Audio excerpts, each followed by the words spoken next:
what we're going to be talking about here is the Queen of Orion and her son Inky that's been around for untold millions of lifetimes. And actually, he was part of the original Invaders that created the systems of the world that everybody bows and kneels to. And this is why the world is as it is, all poisoned and polluted. And there's a huge unconscious agreement of demise here. And this is what we're trying to share with people, how to wake up and to recognize this unconscious pull, because if a person doesn't, they will be pulled into future lifetimes continuously. And we've been dealing with this for ongoing lifetimes. So we've got a fun adventure here, and it's very, very real.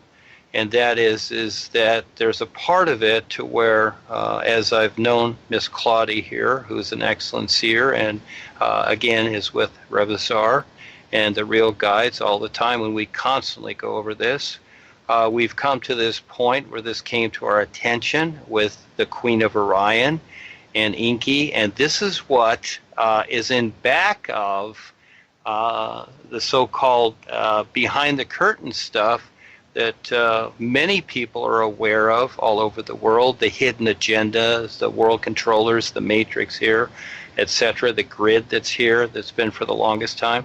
And yes, it's so that many people are aware of that. It's the government, it's the bankers, it's the big boys, the Vatican, the Queen, and all these things, etc. Yeah, but there's more behind them, and that is the Queen of Orion and Inky and even others that will show up. So this all becomes an exciting adventure, and it's not about good or bad or right or wrong. Again, nothing is negated.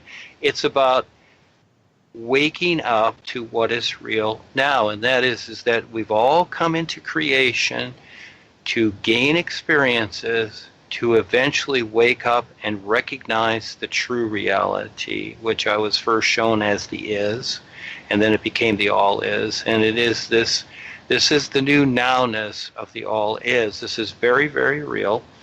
And for those in a literal sense, to start off, it is easiest to see it like the sun shining, and it's more than that. It's to recognize what is being demonstrated, and life demonstrates itself to us all the time, but not just in a physical sense, but there's more than that, and this is where you get into your real awareness. So what I've done in the books is that I've more than defined, Paul Twitchell started it off. Paul was kind of like the babysitter, and with the spiritual idea and the God idea and whatever, that's fine, but we've surpassed that because that's all in creation. This gets into what I call the real universes of the all is, which is beyond cause and effect, karma and reincarnation. This is a real pure position, etc. That is, you might say, it is just too real for the personal mind. So it takes a while to adjust and to recognize this and see this. We are in a literal world which has been set up, the business world, the educational process has been set up purposely to keep people literalized and one-dimensional so that they will continue to reincarnate.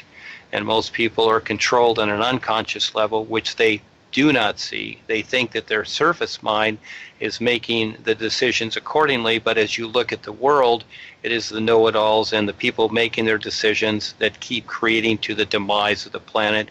Does this make sense? We're going to show people a much bigger view and a lot more fun and a lot more real to where this can be.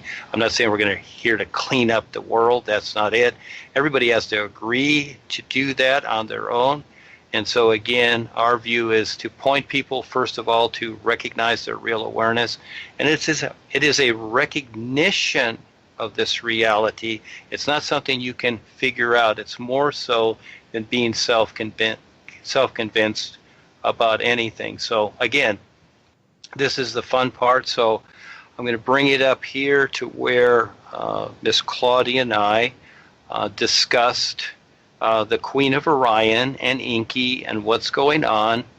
So with Rebazar and the Real Guides, I saw we discussed this, and what I did is then I said, okay, let's do this. I said, I'm going to create a request. This is the basic idea to the boys, and let's confront this, and let's see what comes from this. So since we have done this in the last month or two or several months, whatever it is, a whole lot has happened, and so we're going to get into this. This is really fun. So if you have any questions, Ms. Kelsey, but turn it over to Ms. Claudia here. She can start to explain this part as we confronted the Queen of Orion realistically with all the universal guides. Yes, go ahead, Claudia. Thank you, Dwayne. So much has happened, as you had just said, in the last couple of months. Research has been done about the Lord Enki and his brother Enlil, and information is being presented on many videos, YouTube, Facebook, from what individuals have delved into to find answers to archaeological discoveries that have happened over the last several years, to the anomalies that have occurred on our planet. Recently, we had a season of many hurricanes happening within a few weeks of each other, many fires in California, many earthquakes in Mexico, many typhoons in Hong Kong and other places. Again, our planet is always in a state of flux, but people are starting to notice, look around, and look for certain answers to these questions of what's going on. Something's going on. They feel a certain uneasiness, and the researchers, the popular ones, David Icke, David Wilcock, Dr. Stephen Greer, the lady Martha or Margaret, I'm sorry, I messed up her name, but they had discovered information starting with Zachariah Stitchin in his books, and it was a door opening. These people wanted to know more. A lot of information has been acquired through their individual contacts with certain government agencies. And of course, you cannot look at any country on this planet who's not having a serious problem in financial ways, in unrest and wars. How we come into this has been the primary question. What has happened in the past that is causing these things now? The research that has come about is offering information that reptilians have caused these anomalies to occur. But they started many, many years ago. The story of Enki and his brother Enlil begins with the Queen of Orion. She was the mother of Enki and Enlil. They were at odds with each other because the queen's mate, the king Anu, is not as prominent in the royal household or the royal lineage as he should be. The queen became more powerful through using the matriarch system for ruling her empire. Her favorite son was Enki, and he was the younger son. He was very spoiled, a brat, and he had no naysayer, even his mother. The elder son, Enlil, was the father's favorite and was destined to be the crown prince in line to inherit the throne when the king passed. In Enki's youth, which spans thousands of years, as this whole story begins 2.5 million years ago upon this planet, Enki went into a region of space that was forbidden. The reason it was forbidden was it was a portal that could be opened and allowed parasites into the present area. Enki did not feel that he would be bothered by these quote-unquote parasites, so he went into the zone and came out unbalanced. He came out insane because the parasites invaded him and the people with him to the point that they were not able to function at all. Queen of Orion took care of her son as best she could, trying to fix him, but he was definitely unbalanced. So he was eliminated in succession to the throne because of this condition by the council that advised the queen. He was banished to another portion of the universe, which happens to be the Milky Way galaxy. They sent him here to recuperate, recover. While here, his scouts found the planet Earth, and it was loaded with gold. The planet that Enki was living on had the atmosphere being destroyed to the point that they were not able to breathe. And the scientists at the time figured out the only way to save the atmosphere and the planet was to seed it with gold dust.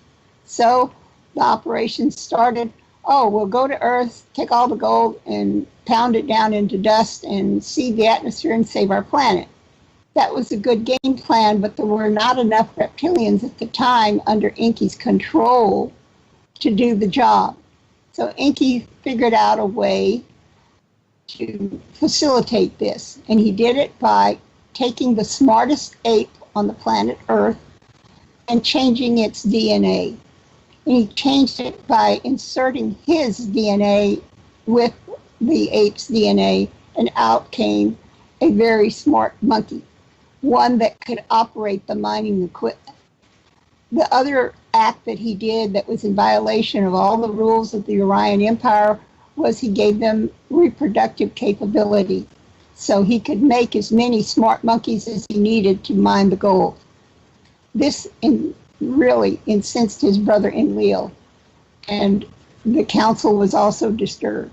So much was done to contain Enki on one planet, Nibiru, that has a large orbit, that elliptical orbit that comes by near Earth every 3,600 years. So Enki, in trying to keep his smart monkeys in check, invented religion and government.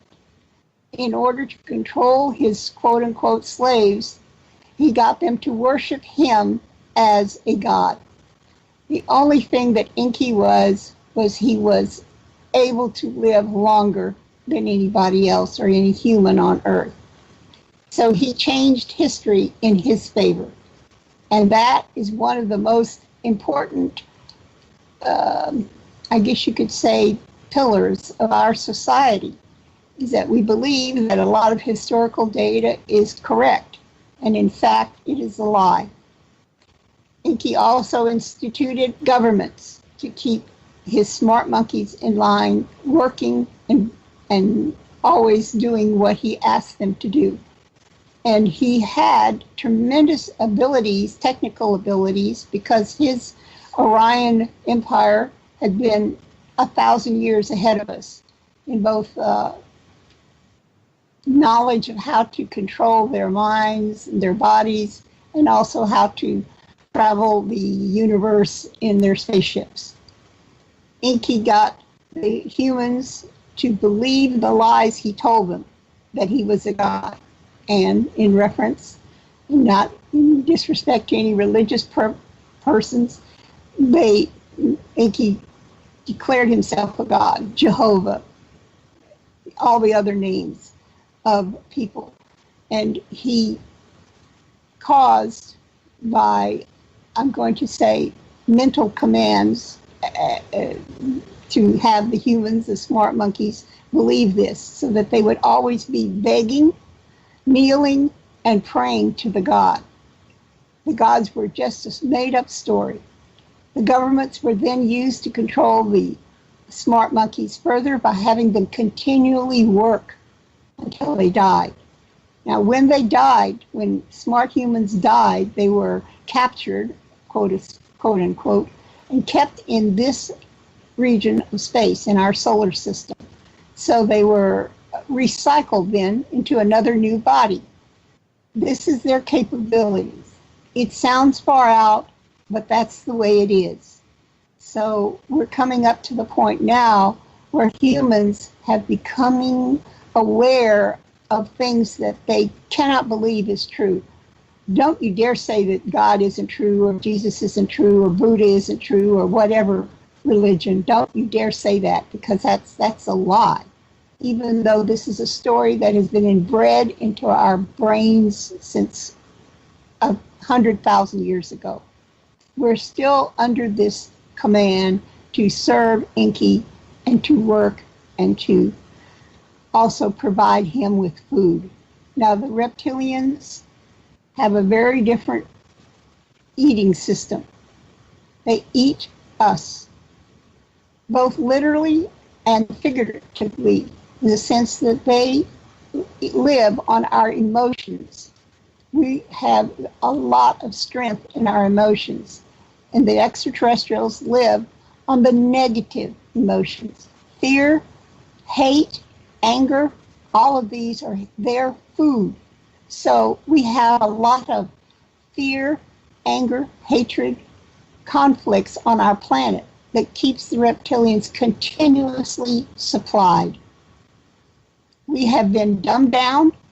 Our educational system is meant only for us to become very good worker slaves and to follow rules and orders and regulations and to be afraid of authoritarian figures.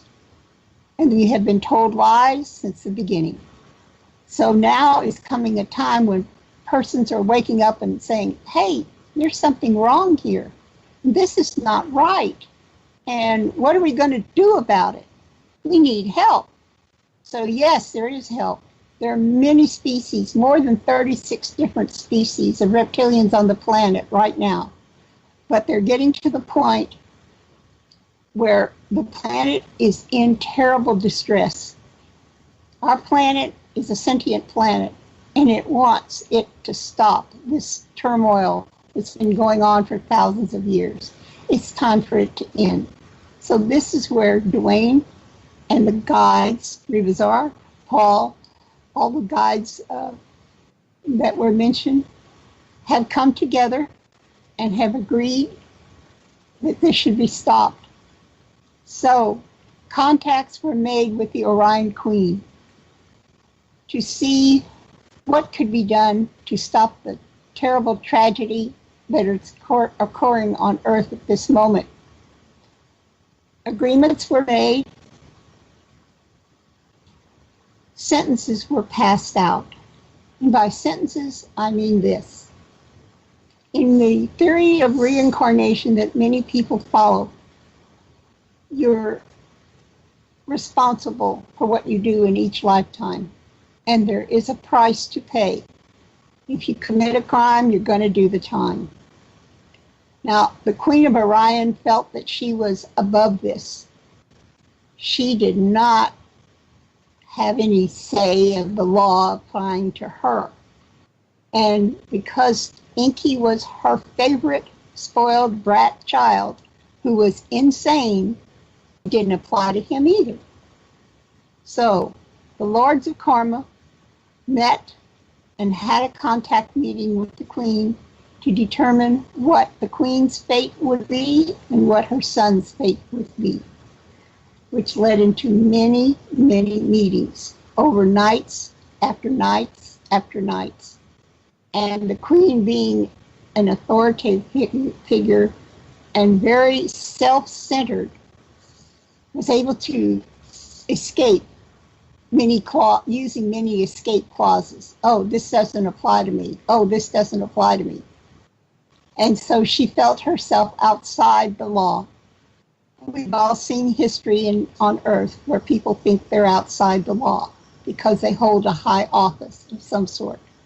There's also been cooperation among many government officials to keep people in check and to rule this planet without our say-so. But that has to stop. As we go forward in the future, we will see many changes happening with the people on Earth. Nobody is believing the lies with such determination anymore. Children, they're being dumbed down. Their education has been forced on them that is just simply, it's pitiful. It's disgusting. It's terrible. Children have been abused on many levels, and we see it in the newspapers, on the internet. All of this information is coming out now. And the people who have researched it are putting out more and more videos. And yes, this is the current communication among all the people on the planet, is that internet and what's coming out. Now, one thing the reptilians have to do is tell the exact truth of what's going on. But they are so clever, they can disguise it and they hide it, and you're looking right at it. It's right in front of you, but you cannot see it and you cannot recognize it. So what's the solution here? What's the cure to this problem? Well, Dwayne has written many books and is showing and introducing persons to the New You presentation. The real story comes at night when you go to sleep. Through your dreams, you're able to meet Rivazar Tars, Paul Twitchell, Ruby Kwan's Light Sea, Kadadaki, all the great guides who come to just help you. They will not make you choose, and they will not force you in any way. But you can ask a question and receive an answer of the real side, on the real side, in your dreams. And in the morning, you can see what it pertains to, what information has been given to you. So yes, there is help, and it's right here, right now, in the center of all of this mess is Dwayne, the great writer with the books and the information of singing the new you. Hopefully, as more people are brave enough to look at the information and deal with it on a personal level, that they will come forward and give agreements that reptilians no longer control them, that they can be free, and it's simple. You give your personal space to yourself. You take it away from them. You do not follow any agreements from the reptilians. And these agreements they do at night when you're asleep and you're at your most vulnerable part. They get you to agree to a simple little statement, and then they have a tap line attached to you. And that way they can access your emotional energy and also control you and watch you and make you do things you would not do. There have been too many incidences of insane acts being committed by persons in this country alone. So now we have to fight back, and we have to take possession of our lives, our planet, and protect our children who are most vulnerable. We're between them and the reptilians. And yes, there are good reptilians. Like there are good and bad people on the planet, there are good and bad reptilians. The bad ones were known as the lizard people, ant people, fish people, whatever you want to call them. There are pictures of them on the pyramids, on the walls of the pyramids. There are many buildings that are a baffling source of confusion to many engineers, scientists, architects. How could this come to be? With people who were very primitive. I mean, they're barely out of the Stone Age, but they have, in their time period, helped produce a pyramid. And was it used as a tomb, or was it used as a transportal system to another part of the galaxy? What's going on here? So many questions are now coming up, and we are seeing people on the planet acting very strange, and we're seeing people disappear. So many people have gone into the national forest and not come back. They're gone. And how did they get gone? Well, that's another story. Anyway, thank you, Dwayne. I appreciate this time. That's just a little part of it. I was going to go over certain things. Kelsey, did you, before I do, I want to go over the levels of creation and that so people better understand. Because, again, most people, many, especially the galactic people out there, may think that when I say the real universes, we're talking about this. Let me describe something here. This is not a universe that we're in.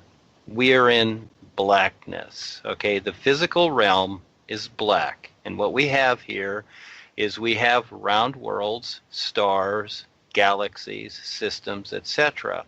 This is the physical realm.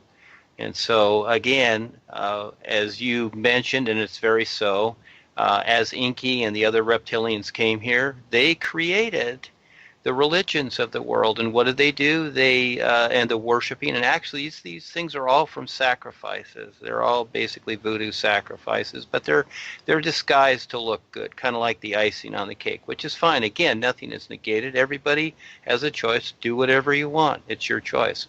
We're not into good or bad or right or wrong here, but there is a bigger picture. But what most people don't realize is that they will continually go into more unaware lifetimes. They've done this routine so many times before. And this is where, what do people usually do when they think of their gods? They look to the skies. And just like in the movie The Thing with James Arnaz, where he kind of played the invader, it's an old movie, an old black and white. At the very end of the movie, they were up there in the North Pole, and what did the fellas say? Watch the skies. Watch the skies. See, it's really all about interplanetary stuff, and it's kind of funny in its own way. So we have a lot of galactic people that, they also look for this too, the saviors to come from the sky, the Palladians or other extraterrestrials or whatever, etc. This is all physical. Now, there are very real levels in creation, and we're in the physical realm, and we are in a blackness here, and the only thing that lights it up are the stars like the sun, and we have one of them here, fortunately, the sun. And for the most part, the reptilians are physical and astral. They have, through their choice, through eons of time, made the choices to be destructive and control others. It's just really that simple, and especially on an unconscious level. And just as Claudia had mentioned, the tap lining, this is very, very important. And this is one of the things basically that I'm assuming that David Icke and others, and we'll just kind of pick on him for a minute because he's popular and many people know him, but they don't really mention that because they don't really understand it. Well, we do, as universal seers and the real universal guides, more than understand what the tap lining is. And this is usually not unseen, and this is what takes place at night. And it can even take place during the daytime in your astral body. And so the reptilians, they have evolved downward into a position where they have trapped themselves. So they are so desperate and they are so afraid themselves that they need to control others and actually create destruction and distortion to keep people in control so that they can use them. And also, as Claudia mentioned about the emotions, it's not only that, it's also like we've discussed this, the football games where everybody's cheering, the crowd is there. Well, they're also sucking up the energy from that. That's why they put on these things of competition, just like the old Colosseum and whatever, all of that. And also the emotional attachment love idea that circulates the planet also. They feed off of that also, because it's not real love, it's not real freedom. Everything here is implied. But yes, people have their emotions accordingly, etc. And people create their own bonding and attachments and tap lines. Again, it's choice. It's not about right or wrong, good or bad, etc. So, to give people a little better understanding of what we've went over so far, and there will be a whole lot more, there are basically 5 levels, actually 6, to creation, and creation has always existed. There has really never been a beginning or ending. These are stories that were invented to control people. The so-called scriptures and doctrines have all become indoctrination and controlling and conditioning to keep the masses in line as human farming. This is the whole idea of this planet and many others, because again, the reptilians are desperate.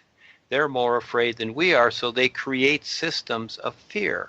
All the systems that we have on the earth are underlined, their foundation is fear.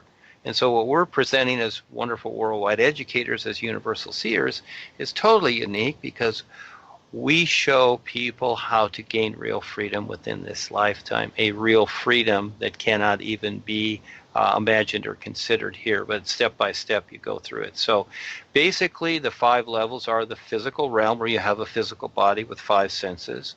Then you have an astral body, and many people think this is their soul body or whatever, where they do astral projection or remote viewing or soul traveling or all these other things. And this is the second body. This is the emotional body, is what it is, the sensation body. And so this is mainly tied to the physical body, because most people are in love with their astral body because it's all about sensations and feelings, which again are fine. Nothing is negated, but there is still more. Then you have a causal body, which is your memory. These bodies correspond to the faculties that each person has within themselves. They are sheaths or bodies or vehicles, and they really have a life of their own because you've created it. So it's kind of like you have 5 cars. Okay, and each car is a little bit different. These are vehicles, and each one performs a little differently. And realistically, just like the personal self, it wasn't that God's created anything here. Each one of us created our situation. We decided it, and just like when we came into this life through the woman's body or another person, that was an agreement that was made. And again, it's kind of like mommy helped baby create the body, and eventually baby got on its own and continued on and created its own thing. So again, we all create this ourselves. And so the third body is the memory body.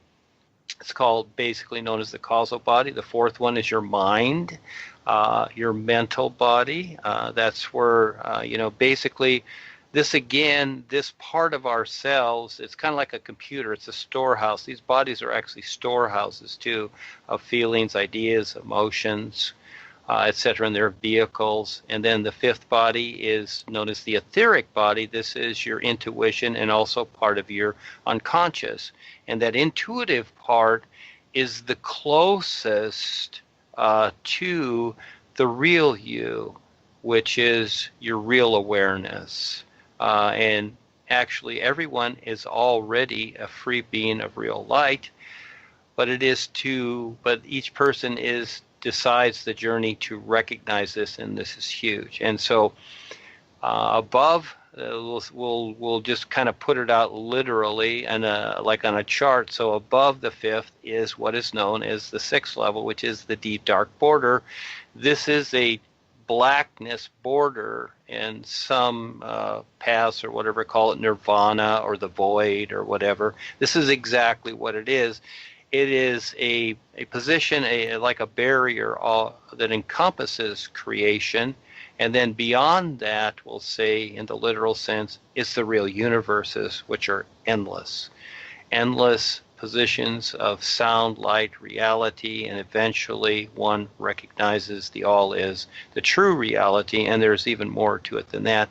But the personal mind cannot even conceive this. So for the most part, most people put their attention on ideas, personalities, saviors, angels, saints, and all these things, which is fine. We all need help, just like we went through school and we had a first grade teacher, a second grade teacher, third grade. We go through these things. We had parents that raise us.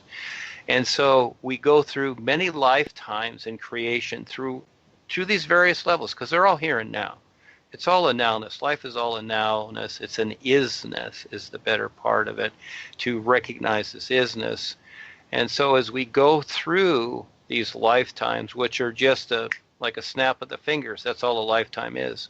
One day you're this, the next day you're boing, you're 70, 80, and then you're at that moment, just like in the movie 2001, where you're laying on the bed, you're looking at the that thing that's staring you right in the face, whatever it is in the movie, the monolith, you don't know what it is. The monolith in that movie represents the unknown. You still didn't get it. So again, all of a sudden you see the star child. It's all a kind of symbolic nature. We'll just kind of use that as a reference. The movies, there's a lot to certain movies like The Matrix, etc. These are all little things that are available to people, but there is a bigger picture, and that is the real side of each of us, to where with the new you can make contact with the real universal guides, and they will take you beyond your mind and senses and show you what's really going on, so you have a better position to become self-sufficient. And just like Claudia's saying, yes, the earth is a school. It's like a school that we go through, and we need these experiences because the whole of life is huge. It is endless, the whole of life. And we, for the most part, we are conditioned and taught that, okay, this is life, this physical, whatever. Well, it is in its own sense, it is its own life, but really it's a simulator to what life truly is, because each one of us will exist beyond infinity and forever, because it's an isness, it's endless, which is so cool. And this recognition within this endless to perceive is awesome beyond what the mind can contain. But in the meantime, until the individual is ready to recognize and see this and take on a real position, which I call universal positioning, they must go through the process. And within the physical realm here, which is really tough, it's a toughie here, it's a grind, and that is that the free will of the individual making the choices, which usually puts the individual in situations that they don't want to be in, lifetime after lifetime, that's the hardest to deal with, and to recognize how this free will works accordingly. So we are here until we recognize how to make better choices to relieve ourselves from cause and effect karma, reincarnation, and the effects of creation itself, while still being in creation and becoming more aware. So there's a whole lot to it.